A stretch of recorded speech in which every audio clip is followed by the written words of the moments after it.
अस्सलाम वालेकुम नाज़रीन, आप देख रहे हैं प्रोग्राम इनसाइट। मैं हूं आपका होस्ट सैयद मुज़म्मिल। नाज़रीन, आज सुप्रीम कोर्ट में बड़ी अहम समाअत हुई लॉन्ग मार्च के हवाले से, जहां हुकूमत ने इससे पहले केस दायर कर रखा था तौहीन अदालत का इमरान खान साहब के अगेंस्ट, और उनका प्रिटेक्स्ट यही था कि कारकुनान को डी चौक पर आने की कॉल दी गई है, जो कि अदालत के जो अहकामात हैं उसकी वायलेशन है।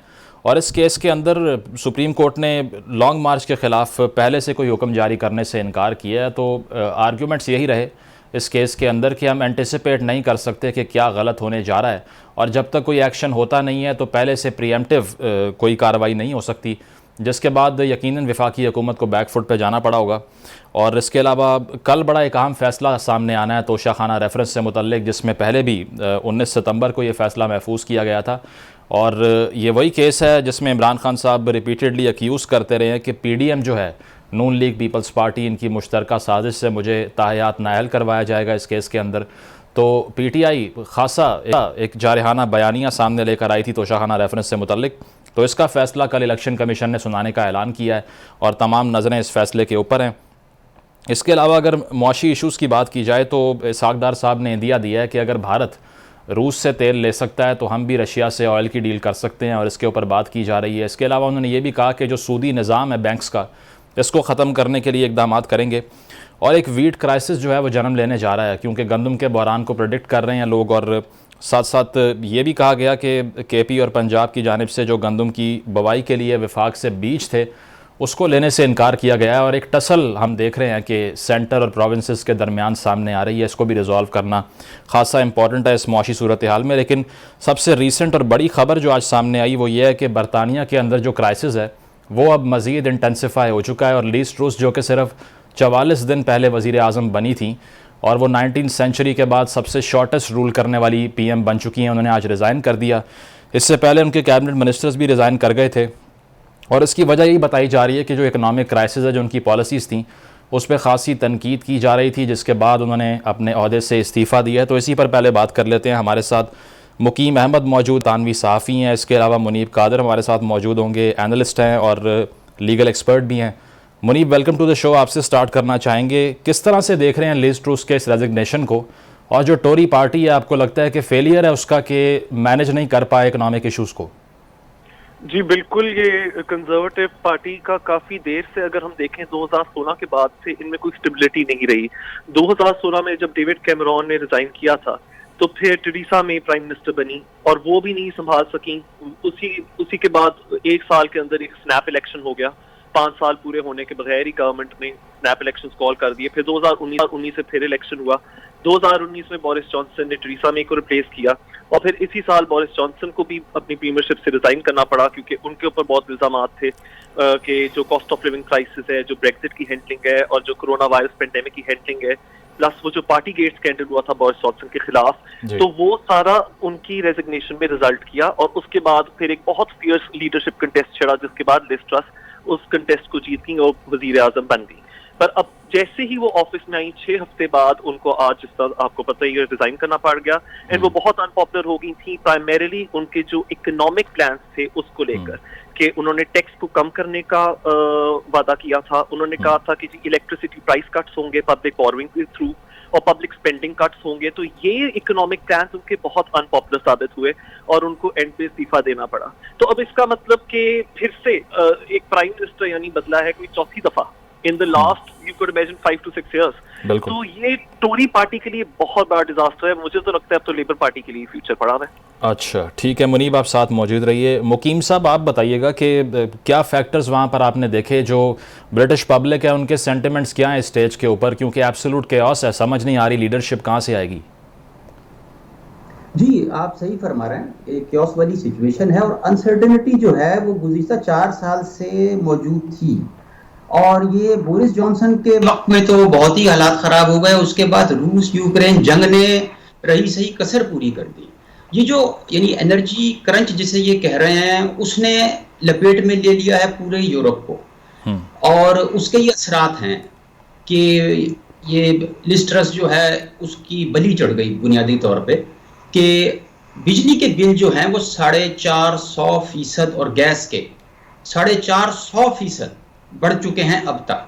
कई अच्छा। कंपनियां बैंकरप्ट हो चुकी हैं बिजली की सप्लाई करती थी। नतीजा ये हुआ कि अब लोगों को ये मसला बन गया कि वो रोटी खाएं या बिजली और गैस का बिल दें। जब ये बरसर इक़्तिदार आई तो बड़ी टसल के बाद, बड़ी डिवीजन और मुखासमत के बाद, क्योंकि ग्रुपिंग हो गई थी और बोरिस जॉनसन को अच्छी लेगेसी छोड़ के नहीं गए थे, और इनको जो मिली वो बड़े कंपटीशन के बाद हुकूमत मिली। भारतीय निजात ये जो थे ऋषि सुनाक, जी। वो नेक टू नेक के साथ गए। बहरहाल ये किसी तरह उसको पार कर गई और ये वजीर आजम बन गई। इन्होंने क्वासी कार्टिंग जो हैं, एक अफ्रीकी नजाद एमपी थे, उनको वजीर खजाना बनाया। अच्छा। इनका जो बुनियादी तौर पे वो था, यानी एक मैनिफेस्टो कह लें, या इन्होंने जो वादे किए थे हुकूमत में आने से पहले, वो इन्होंने तोड़ दिया असल में, जिसपे इनको बहुत वो मीडिया की भी तनकीद बर्दाश्त करना पड़ी, पार्टी की भी, और शहरियों का सेंटीमेंट बहुत था कि ये यहाँ पे ये इसको बहुत बुरा समझते हैं कि आपने जो वादा किया था वो पूरा नहीं किया। इन्होंने ये कहा था कि इनकम टैक्स की मुकीम साहब, वैसे तो हर जगह ऐसे ही होना चाहिए। जी, अगर इसको पाकिस्तान के तनाजुर में देख रहे हैं तो बहरहाल दिस इज स्लाइटली डिफरेंट। जी, ठीक है, हाँ, ठीक तो है। वो इनके लिए गले में फंस गया वो। अच्छा कि जी, अगर मैं एक्सप्लेन कर दूं जी, आप कंक्लूड कर तो लें। इन्होंने, अच्छा, मैं तो लिज ट्रस ने ऐलान कर दिया कि जी इनकम टैक्स की बुलंद तरीन शरह में कमी की जाएगी। उसका बेनिफिट जो है वो जैसे कॉर्पोरेट सेक्टर को था या बड़ी इंडस्ट्रीज को था, अब वो अल्टीमेटली जो है ना, आम आदमी जो पिसा हुआ इस वक्त घर के बिलों के चक्कर में, तो वो उनका एक रिएक्शन आ गया। ऊपर से जो अनसर्टेनिटी क्रिएट हुई तो उन्होंने सोचा कि यार ये जितने वादे इन्होंने किए थे ये तोड़ेंगे, तो फाइनेंशियल मार्केट नीचे आ गई। सही, ठीक पिछले है। इतवार वजीर आजम ने टीवी इंटरव्यू में कहा कि जी मैं अपने मंसूबे को जारी रखूंगी, पर हुआ क्या, right very next day Kwasi Kwarteng जो वजीर खजाना थे उनके साबिक, वो आईएमएफ के साथ मुज़ाकरात कर रहे थे वहां अमेरिका में, उनको 24 घंटे के नोटिस पे वापस बुलाया गया और उनकी छुट्टी कर दी गई। सही, तो ठीक वो है। मजीद अनसर्टेनिटी क्रिएट हो गई। फिर उसके बाद अभी कल जो है एक वजीर दाखिला बनाई गई थी, बीवरमैन, उन्होंने इस्तीफा दे दिया। वो रईस ही कसर इसमें पूरी हो गई। तो ये जो है ना इस वक्त ये एक ग्रिप में फैक्टर्स आ हैं, गए। ठीक है। मुनीब साहब, आपसे पूछना चाहेंगे, एक तो ये इन्फ्लेशन वाली बात हो गई, बड़ा फैक्टर है। पोस्ट ब्रेक्जिट जो ब्रिटेन है, आपको लगता है कि उसमें स्टेबिलिटी नेचुरली एग्जिस्ट नहीं कर रही थी, और इसके साथ साथ अब आगे हम देख रहे हैं, तो आगे ऋषि सुनाक के अलावा कोई और कैंडिडेट लगता है आपको जो इनको रिप्लेस कर सकता है अब, या उन्हीं के चांसेस हैं? तो इन्फ्लेशन की भी आपने बात की है। कल ही जब प्राइम मिनिस्टर क्वेश्चन हो रहे थे हाउस ऑफ कॉमन्स के अंदर, तो उसमें जो ऑपोजिशन पार्टी के लीडर हैं सर कियर स्टारमर, तो उन्होंने लिज ट्रस को काफी सख्त टाइम दिया। उन्होंने बहुत हार्ड क्वेश्चंस पुट फॉरवर्ड किए और उसके अंदर यही बात हुई कि मतलब पहली दफा रिसेंट हिस्ट्री के अंदर बरतानिया में इन्फ्लेशन 10% से भी ऊपर जा चुकी हुई है। तो ब्रेक्सिट का भी इसके अंदर बिल्कुल रोल रहा है। वो इसलिए क्योंकि एक तो बहुत हरीड मैनर में, बहुत जल्दबाजी के अंदर वो ब्रेक्सिट एग्रीमेंट हुई थी जो बोरिस जॉनसन ने यूरोपियन यूनियन के साथ की थी 2020 के एंड पे, और उसके बाद जो नॉर्दर्न आयरलैंड को लेकर इन लोगों की ट्रेड एग्रीमेंट है जिसको नॉर्दर्न आयरलैंड प्रोटोकॉल कहते हैं, उस पर लिज ट्रस की भी काफी एक तरह से जिद थी कि मैं नॉर्दर्न आयरलैंड प्रोटोकॉल से बरतानिया को बाहर निकालूंगी। तो यूरोपियन यूनियन के साथ भी जो ताल्लुक है वो खराब हो गए।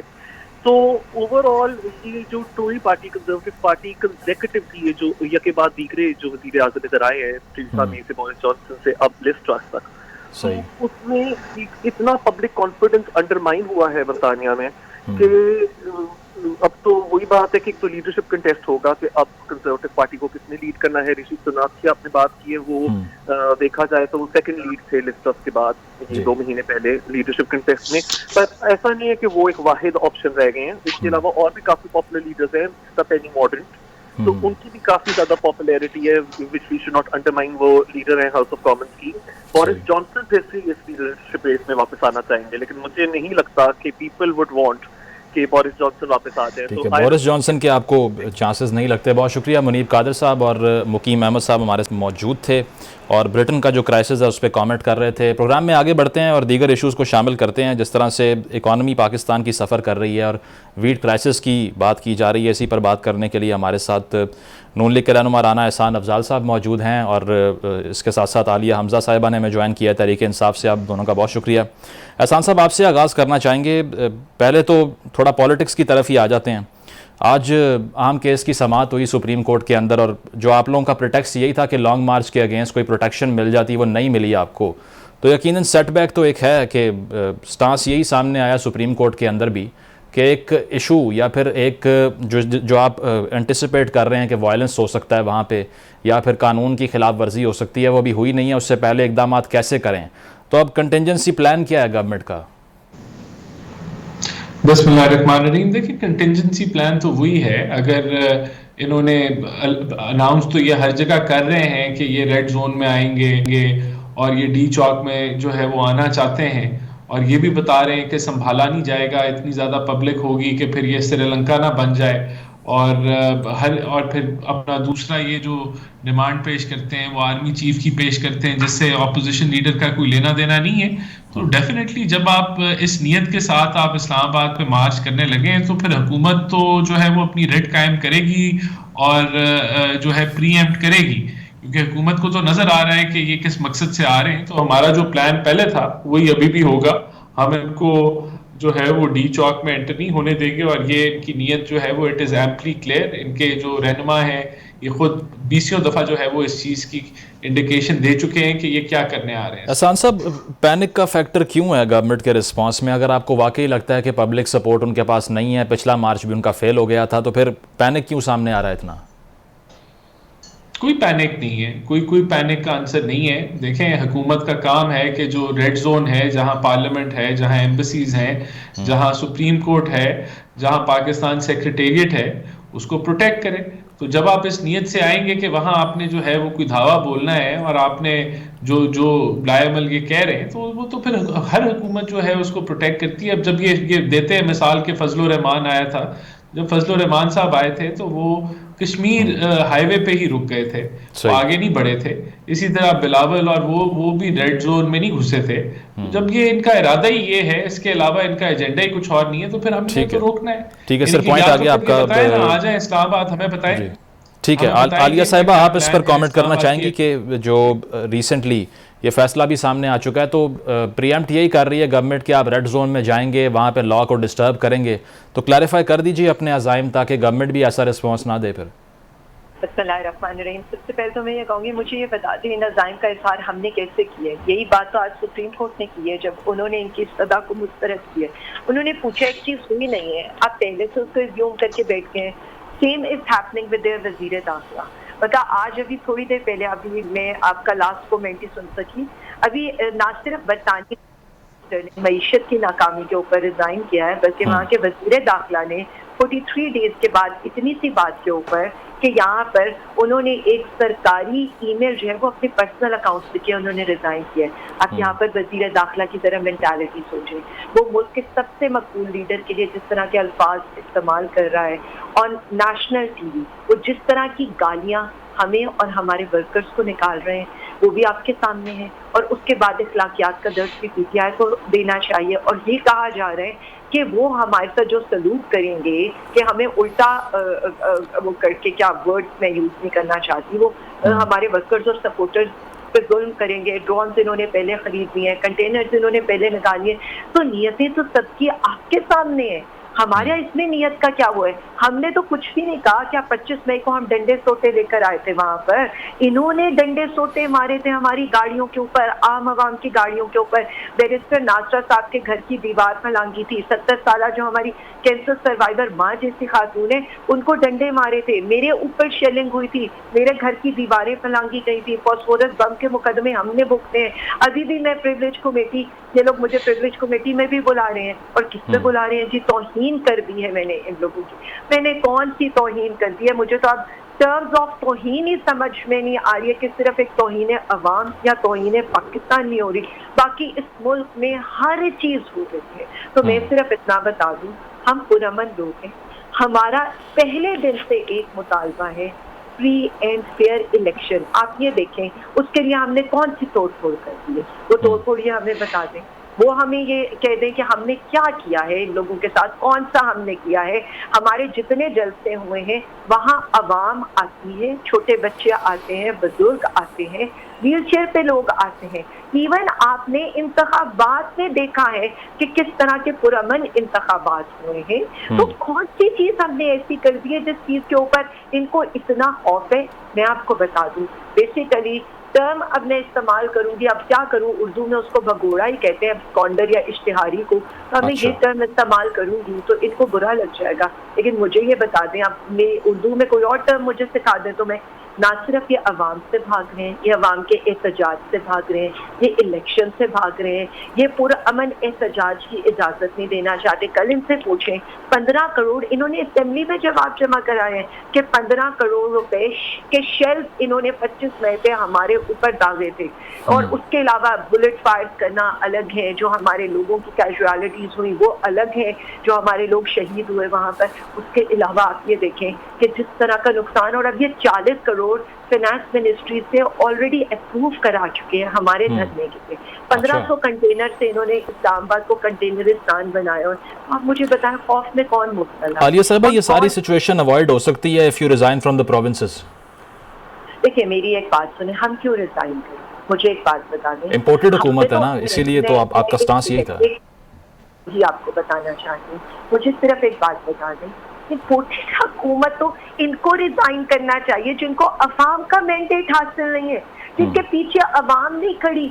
अभी अवाम ने इनके ऊपर वोट ऑफ नो कॉन्फिडेंस किया, इनकी अपनी 2 सीटें ये हार गए हैं, बड़े मार्जिन से हार गए हैं, 50% इनके वोट बैंक में कमी आ गई है, और ये हमसे चाहते हैं कि हम जो अवाम के मैंडेट पे आए, और ये जो कब्जा माफिया कब्जा करके इक़्तिदार में बैठे, ये रिजाइन नहीं करेगा, ये इक़्तिदार नहीं छोड़ेगा। हम जो अवाम के उससे आए हम रिजाइन कर दे, मतलब ये कोई लॉजिकल बात तो नहीं है ना। आलिया साहब जवाब लेने दीजिए इसका। जी राना एहसान साहब, आपने गुफ्तगू सुनी, ठीक है आप कंप्लीट कर लीजिए ताकि इकट्ठा वो जवाब दे दे। मुझे सिर्फ इतना बता दें थी ना, वहाँ अवाम ने अपना फैसला ये सुनाया कि अवाम को पता था चेयरमैन इमरान खान साहब ने हल्फ नहीं उठाना, चेयरमैन इमरान खान साहब ने असेंबली में नहीं जाना, फिर भी उन्होंने गलियां नालियां उन पे वोट नहीं दिया, उन्होंने बिगर कॉज के लिए वोट दिया कि हमें इस वक्त इज्जत और हमीयत की जरूरत है। हमें ये नहीं है कि हमारा वजीर आजम फाइनेंशियल टाइम्स को वही बातें करे जो बाइडन पाकिस्तान के बारे में कर रहा है, बजाय इसके कि उनको आंखों में आंखें डालकर जवाब देने के हम क्या करना चाह रहे हैं इस मुल्क के साथ। पहले ब्लूमबर्ग को दी हुई इनके इंटरव्यू का पाकिस्तान को क्या खमियाजा भुगतना पड़े, अब फाइनेंशियल टाइम्स को, इन्होंने तो जो बाइडन की बात को विंडिकेट कर दिया है। तो मुझे इतना बता दें, क्या वजीर आजम ऐसा होना चाहिए? ठीक है, पॉइंट आ गया आपका। एहसान साहब, आपने गुफ्तगू सुनी, पिक्चर यही पेंट की है आलिया साहिबा ने कि एक फाशिस्ट गवर्नमेंट है जो शेलिंग के लिए पैसे इकट्ठे कर रही है, क्रैकडाउन्स कर रही है, इसके अलावा टेररिज्म के मुकदमे कर रही है, तो आउटलुक तो यही जा रही है। फिर देखिए, फाशिस्ट हुकूमत तो वो थी जब टीचर्स एहतजाज करते थे, जब इमरान खान वजीर आजम थे तो उन पर भी शेलिंग ये कर चुके हैं, और उनकी तस्वीरें दिखाएं, इनको याद करवाएं। और इसी तरह जब गवर्नमेंट एम्प्लॉयज आते थे उन पे भी ये शेलिंग कर चुके हैं। 15 किलो हीरोइन डाल के इन्होंने राना सनाउल्लाह को अंदर कर दिया था। उसके अलावा खाकान अब्बासी, एहसन इकबाल, मिफ्ताह इस्माइल, साद रफीक, सलमान रफीक, हमजा शहबाज, मरियम नवाज, हर बंदे को तो इसने पूरी लीडरशिप को अंदर कर दिया था। तो फैशिस्ट हुकूमत तो वो थी जिसने ऑपोजिशन को जो है वो एक को जो है वो ठिकाने लगा दिया था। अब इनको जो है वो इनके ऊपर जब केसेस निकले इनके, तो इनकी चीखें निकल रही हैं, ये बर्दाश्त नहीं कर सकते कुछ। दूसरा तो जो गंदी जुबान इस्तेमाल करते हैं वो तो इमरान खान करते हैं, जिन्होंने इस जो पॉलिटिकल कल्चर है उसको तबाह कर दिया। उनकी तकरीर सुने, वो मजहबी कार्ड भी इस्तेमाल करते हैं, वो जो है धमकियां भी लगाते हैं, वो इंस्टीट्यूट्स को भी गालिब गलोच होते हैं। तो गन तो इन्होंने फैलाया हुआ है। दूसरा, इनका क्या बयानिया है? देखें, एक आदमी जिसने माशी तौर पे इस मुल्क को तबाह कर दिया, यहाँ 1400 अरब रुपए का गैस सेक्टर के अंदर जिसमें कोई सर्कुलर डेट नहीं था, वहां ये खसारा छोड़ के चले गए। 1100 अरब से पावर सेक्टर में 2500 अरब के ऊपर जो है वो सर्कुलर डेट छोड़ के चले गए। IMF के मुआहदे को रद्द करते हुए मुल्क को एक जो है बैलेंस ऑफ पेमेंट के क्राइसिस में छोड़ के चले गए। 20,000 अरब के कर्जे चढ़ा दिए। उसके बाद ये गन डालने के बाद अब हम उसका गन साफ कर रहे हैं, माशी तौर पे इस मुल्क को बचा रहे हैं, तो उस पर ये जो है तमाशा लगा रहा है कि जी आलमी साजिश होगी। वो भी एक्सपोज हो गया इसका ऑडियो कॉल के बाद। अब क्या इनके पास जवाब है कि कह रहे हैं इलेक्शन करा दो? क्यों करा दें भी इलेक्शन? आपका दिल कर रहा है इसलिए इलेक्शन करा दें, या आपके झूठे बयानिए के ऊपर इलेक्शन करा दें, या आपको लगता है आप पॉपुलर हो गए? भाई हम भी इलेक्शन जीतते थे, ज़िमनी इंतखाबात जितने हुए जब इमरान खान इक्तदार में थे तो सारे हमने जीते ऑपोजिशन ने। तो क्या उस वक्त आपने इलेक्शन करा दिए थे? तो अभी क्यों इलेक्शन करा दें? देखें ये इलॉजिकल बातें करते हैं, ये इनका जो ऊपर वाला हिस्सा है, मैं तो समझता हूँ हिल चुका है। अब आर्मी चीफ की तकर्री से इमरान खान का क्या लेना देना, वो तो ऑपोजिशन में बैठा हुआ है। वो कह रहा है कि जी ये नहीं कि ही इज अ बुली, एक बुली, एक अनापरस्त आदमी जो है इक्तदार के नशे में, बिल्कुल उसका दिमाग खराब हो गया। वो समझता है जी उसके मुताबिक पाकिस्तान चलेगा, तो उसके मुताबिक तो पाकिस्तान नहीं चलने वाला, ना हम चलने देंगे। अगर वो जीत गया है ज़िमनी इलेक्शन में तो 10% के मार्जिन से जीत गया है, तो उससे क्या बड़ी बात है कि 10% इसकी पॉपुलैरिटी उन हलकों के अंदर ज्यादा है, हम इसको तस्लीम कर लेते हैं। हम अगले 6 महीने में कवर कर जाएंगे, हम 15% अपनी पॉपुलैरिटी बढ़ा लेंगे, हमें लगता है हम कर लेंगे, हम महंगाई को कम कर लेंगे, हम एक्सचेंज रेट को कंट्रोल कर लेंगे। तो फिर इनको आने की, तो इनको जगह देने की तो कोई तुक नहीं बनती ना। ठीक है, सांसद पॉइंट आ गया आपका। 10 महीने वापस जी ठीक है, हमारे साथ डॉक्टर सलमान शाह मौजूद हैं, माहिर मुआशियात हैं, उनसे भी बात कर लेते हैं। सब जो पॉलिटिकल इंस्टेबिलिटी है मुल्क के अंदर, उस पर ही बात हो रही थी अभी के धरनों की कॉल दी जा रही है, वफाकी हुकूमत तैयार बैठी है। इस सूरत हाल में इकॉनमी कितना सफ़र कर सकती है? सैलाबी सूरत हाल भी दूसरी साइड पर है, तो आपको लग रहा है कोई वे फॉरवर्ड है यहाँ पे? देखिए, बात ये है कि पाकिस्तान की इस वक्त जो इंटरनेशनल स्टैंडिंग है उसमें बहुत ज़्यादा शक और शुबा है कि ये पाकिस्तान मैनेज नहीं कर रहा अपनी इकॉनमी को, और ये हो सकता है कि अपने कर्ज़ों को भी मैनेज नहीं कर सकेगा। ये सारी कहानी जो है ये रजीम चेंज के साथ शुरू हुई। उस दिन से पाकिस्तान का जो पॉलिटिकल रिस्क है वो एकदम शूट अप किया, 10-15 गुना ज़्यादा हो गया नॉर्मल से। और उसके बाद जब IMF का प्रोग्राम भी बहाल हो गया और जो बड़े काम मिफ्ता साहब करके गए थे वो इम्प्लीमेंट भी होने शुरू हो गए, तो वो पॉलिटिकल रिस्क हमारा नहीं गिरा। अब हमारा एक बॉन्ड है जो दिसंबर 2022 को ड्यू होना है, उसका कोई वजह नहीं है कि वो हम उसको पूरी तरह से सर्विस ना कर पाएं, लेकिन वो इतना हेवली डिस्काउंट हो रहा है कि मार्केट नहीं बिलीव करती कि अगले 2 महीने भी पाकिस्तान कोई सही तरीके से अपनी मैनेजमेंट कर सकेगा। और मार्केट में ये अंदेशा है, जो कि IMF ने भी अपनी रिपोर्ट में भी कहा है, कि लोग जो हैं वो ये बर्दाश्त नहीं कर सकेंगे महंगाई को और इंतशार को, और सड़कों पे निकल आएंगे, और वो पाकिस्तान के लिए एक बड़ा खतरनाक काम होगा। सलमान साहब, sorry to cut you here, लेकिन इसहाक डार साहब की वापसी से, जी इसहाक डार साहब की वापसी से कोई उम्मीद है आपको? वो कह रहे हैं 200 रुपए से कम पे डॉलर को ले आएंगे।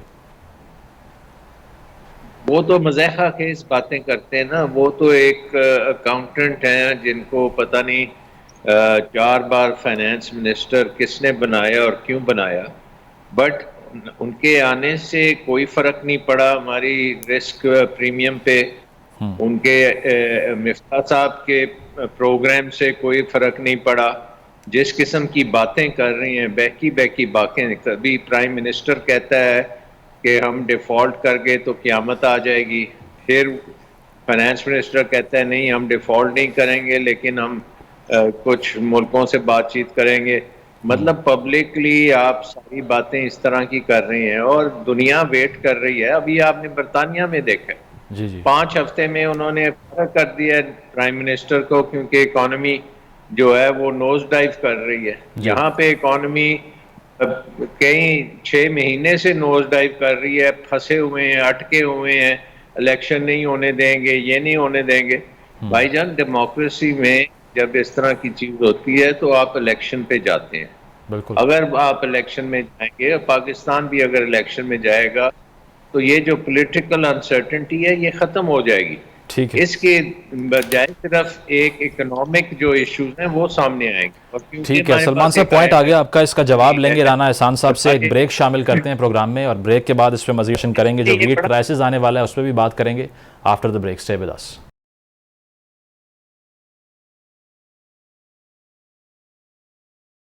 वेलकम बैक नाज़रीन। ब्रेक से पहले पॉलिटिकल इंस्टेबिलिटी की बात हो रही थी। यकीनन इसी का एक कॉन्सिक्वेंस है कि पाकिस्तान में इकोनॉमिक इंस्टेबिलिटी भी सामने आ रही है और अब दोबारा से तहरीक इंसाफ भी मार्च का प्लान कर रही है।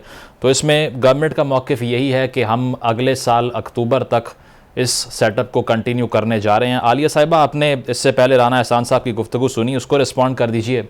और एक ये भी सवाल आपसे करेंगे कि तोशाखाना रेफरेंस का कल फैसला आ रहा है, तो उस पर पीटीआई का स्टांस क्या एक्सपेक्टेशन है? सिर्फ मैं इनकी कुछ बातों का जवाब दे दूं। इन्होंने वर्ड यूज किए, बुली हैं, हमारा ऊपर का पोर्शन खाली है। असल में ना, जब आपके पास सब्सटेंस ना हो और उस पर आप बात ना कर सकें ना, अब मैं ये कह दूं, नून लीग के तो सारे सपोर्टर्स को नवाज शरीफ का नशा है, अब ये बातें अच्छी नहीं लगती। सब्सटेंस पर आना चाहिए। फॉरेन डायरेक्ट इन्वेस्टमेंट कम हो गई है, मोबाइल की दरामद में 68% की कमी आ गई है, डॉलर की कीमत मुसलसल ऊपर जा रही है और आज डॉलर साहब ने कह दिया कि 300 से ऊपर जाएगी। जो ज़खायर हैं फॉरेन रिजर्व के, वो मुसलसल कम हो रहे हैं। यूएई इनको इन्वेस्टमेंट देने को तैयार नहीं है, कतर एलएनजी पे इनसे डील नहीं कर रहा, सऊदीया वाले इनको डॉलर नहीं दे रहे, पेरिस क्लब वाले इनकी रिस्ट्रक्चर नहीं करे, चाइनीज आईपीपी के कॉन्ट्रैक्ट को रिस्ट्रक्चर नहीं करे, चाइनीज लोन इनको फर्दर नहीं मिल रहा है, कोई इन्हें फ्लड रिलीफ पूरी दुनिया में कहीं से नहीं मिल रहा है। और ये जब देखें बाहर भागे हुए, तो इनसे पूछे क्या मिफ्ता साहब और इनके वो जो थे, तो क्या गोटियां खेलने जाते थे, कद्दू लेने जाते थे, करने क्या जाते थे? ये इस वक्त मुल्क की मईशत की सूरत हाल है, एक्सपोर्ट कम हो रही है और इनको आकर पड़ी हुई है कि इमरान खान के अगेंस्ट क्या करना है, कौन सा केस बनाना है, कहाँ पर इमरान खान को किन अलकाबात से नवाजना है। और जिस तरह की ये लैंग्वेज, मतलब अब मैं क्या कहूँ, इनकी लीडर, उसकी एक ही विग शुरू होता है, मतलब खातून है वो औरत, लेकिन क्या उनकी जबान है और क्या इनके वजीर दाखिला की जबान है, मैं उस पर नहीं आना चाहती। मैं ये जरूर कहूंगी, फाशिस्ट वो थे जिन्होंने मॉडल टाउन में जबड़ों में गोलियां मारी।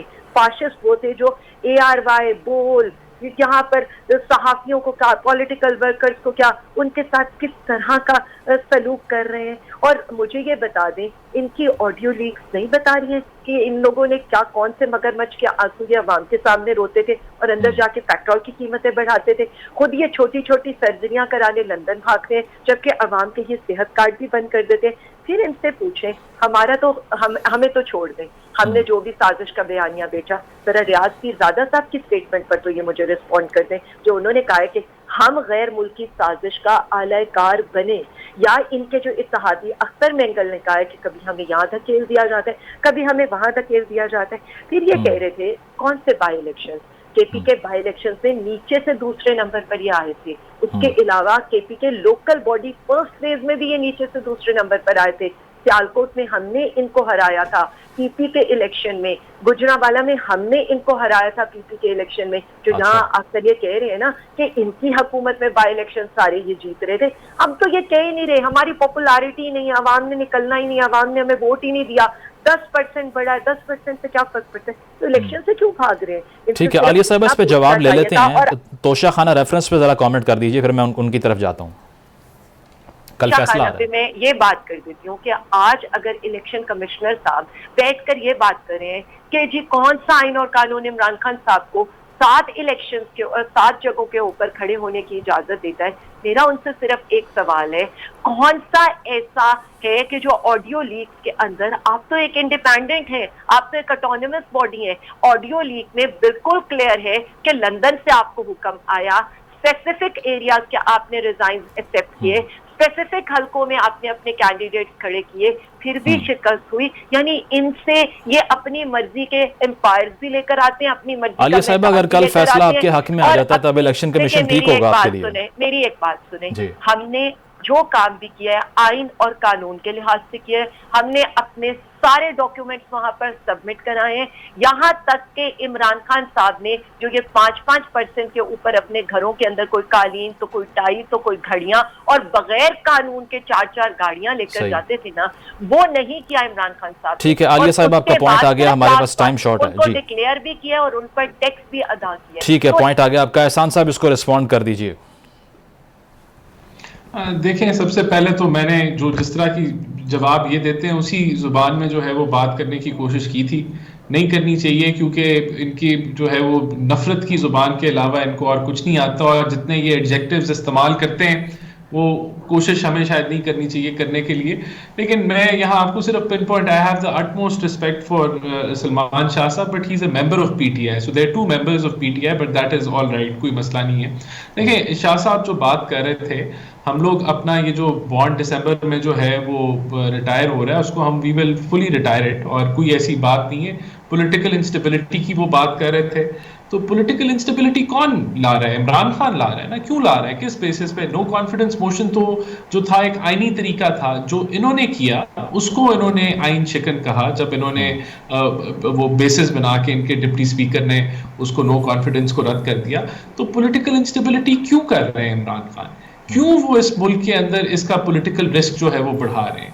ये तो उनको जवाब देना है कि वो पहले मईशत तबाह की, अब पॉलिटिकल इंस्टेबिलिटी वो जो है वो बढ़ा रहे हैं। तो हमें ट्रस्ट, ये जो बातें पूरी इन्होंने गिनवाई बिल्कुल बिल्कुल गलत है। हमने 2.3 बिलियन अभी जो है वो चाइनीज 3 कंसोर्शियम जो है बैंक से मिला, हमें जुलाई के अंदर मिला। फिर अभी IMF का मुआहदा हुआ है, अभी वर्ल्ड बैंक से इनफ्लोज आ रहे हैं, अभी आपका सऊदी रोल ओवर हुआ है 3 बिलियन का। आज सऊदी की डेलीगेशन आई थी, उन्होंने 500 बिलियन की जो पेंडिंग उनकी इन्वेस्टमेंट्स थी वो कमिटमेंट्स उन्होंने कहा है कि वो विद इन दिस ईयर मुकम्मल करेंगे। बड़ा अच्छा रिलेशनशिप जा रहा है। ओवरऑल आपको एक दुनिया में पेजराई मिल रही है। तो ये देखें, आप यहाँ नेशनल टीवी पे आके अगर आप गलत बयानी करेंगे तो उसका तो कोई हल नहीं है कि मैं क्या आपके जवाब देता रहूं। लेकिन बेसिकली जो इकोनॉमी है, हमें जहां ये छोड़ के गए उसको तो हम ठीक कर रहे हैं, उसी को ठीक कर रहे हैं। जी मुर्तजा साहब, ये लॉजिकल क्वेश्चन आप मेरी तरफ से इनसे पूछ लें इतने इन्होंने जो मुझे आप उसके बाद रिजर्व में मुझे जरा जवाब कहाँ चला गया? तो मैं समझता हूँ कि हमारा खत्म हो रहे हैं। ठीक है आलिया साहब, हमको कंप्लीट करने दीजिए। बिल्कुल एक लो लेवल पे हैं, लेकिन आने वाले दिनों में इंशाल्लाह we are expecting inflows from IMF, world bank. ठीक है एहसान साहब, पॉइंट आ गया, आपका टाइम शॉर्ट है। इंशाल्लाह स्टेबिलिटी की तरफ इसको लेके ठीक है सलमान साहब, आपने गुफ्तगू सुनी, वो यही कह रहे हैं कि हमारी स्टोरी जो है वो स्टेबिलिटी की है। आप जो बात कर रहे हैं कि गवर्नमेंट को रजीम चेंज के बाद प्रॉब्लम्स फेस करना पड़ रही हैं, कॉन्स्टिट्यूशनल प्रोसेस से वो आए हैं, वोट ऑफ नो कॉन्फिडेंस से, और अब आगे इंस्टेबिलिटी खान साहब फैला रहे हैं। क्यों नहीं, ये मार्केट्स तो ये चीज में यकीन नहीं रखती, और रियलिटी यही है कि जिस दिन से वोट ऑफ नो कॉन्फिडेंस हुआ उस दिन से पाकिस्तान का रिस्क प्रीमियम बहुत ऊपर चले गया। और उसके बाद अगर ये गवर्नमेंट कुछ कामयाब हो जाती और IMF प्रोग्राम ज़रा जल्दी कर लेती, 4-5 महीने उसमें लगा दिए, और वो प्रोग्राम होने के बावजूद वो रिस्क प्रीमियम अगर नीचे नहीं आ रहा तो हुकूमत फेल हो गई है। आई मीन लिज ट्रस्ट को आप देखें, 6 हफ्तों में वो उसको फारग कर दिया उन्होंने, और वहाँ पे कंजर्वेटिव पार्टियाँ अनफॉर्चुनेटली PMLN जो है वो ऐसे काम नहीं कर सकती। पाकिस्तान में हमारी पॉलिटिकल पार्टीज जो हैं वो एक किस्म की अपने जो भी उनके इंचार्ज होते हैं उनके बेहोल्डन होती हैं, वो कोई एक्शन कर नहीं सकती। लेकिन मार्केट्स जो हैं वो बेरहम होती हैं, वो नहीं देखती कि ये PMLN है या PTI है या कोई PPP है, वो तो हकीकत देखती हैं। और हकीकत ये है कि पाकिस्तान में बहुत ज़्यादा पोलराइजेशन है, और पाकिस्तान में एक गवर्नमेंट जो 5 साल के लिए बनी थी। सलमान साहब, रिस्पॉन्सिबल कौन है पोलराइजेशन करने का? हमारे सियासतदान हैं। ये सियासी जो चालें खेलते हैं और जिस तरीके से इन्होंने हुकूमत को उल्टाया और जिस तरीके से जो हॉर्स ट्रेडिंग हुई और सारी चीज़ें तो सारों के सामने हैं। ये तो नहीं है कि अवाम बेवकूफ़ हैं और दुनिया बेवकूफ़ है और मार्केट्स जो हैं उनको पता नहीं है और ये जो हालात हैं ये ऑटोमेटिकली ठीक हो जाएंगे। ऐसी बात नहीं होती, आपको एक्शन करना पड़ता है, और एक्शन फ़िलहाल कोई नहीं है। और एक्शन में अगर कल मुझे ये बता दें, एहसान साहब मेरे छोटे भाई हैं, अगर कल ये रिस्क प्रीमियम जो है जो इस वक्त 200% हुआ है वो 8% पे आ जाता है तो मैं कहूँगा भी बिल्कुल आप ठीक हैं। बट मार्केट्स को आप झुटला तो नहीं सकते। आप जितनी देर करेंगे, इलेक्शंस ना करें, जितनी देर करेंगे, ठीक है, यकीनन इलेक्शन जो है वो अनाउंस ना करने से आपके नज़दीक इंस्टेबिलिटी बढ़ रही है। बहुत शुक्रिया डॉक्टर सलमान शाह हमारे साथ मौजूद थे। आलिया साहब, टाइम खत्म हो गया, आप 20-30 सेकंड में कंक्लूड कर लें। एक बात करना चाहती थी कि वोट ऑफ नो कॉन्फिडेंस जब इन्होंने पेश किया था तो उस वक्त जो दिवालिया होने का रेट था वो क्या था, जरा इनसे वो भी पूछ लें। और ये मेरी रिपोर्ट नहीं है, ब्लूमबर्ग की है, और हर गुजरते दिन के साथ पाकिस्तान का दिवालिया रेट एज पर ब्लूमबर्ग कितना राइज कर रहा है। मेरे ख्याल में यही इनके क्लेम्स को जो है ना वो रिबट करने के लिए काम। ठीक है, बहुत शुक्रिया। हमारे साथ आलिया हमजा साहिबा मौजूद थी, डॉक्टर सलमान शाह, राना एहसान साहब मौजूद थे। प्रोग्राम आपने मुलाहिजा किया, फीडबैक ज़रूर दीजिएगा। अल्लाह हाफ़िज़।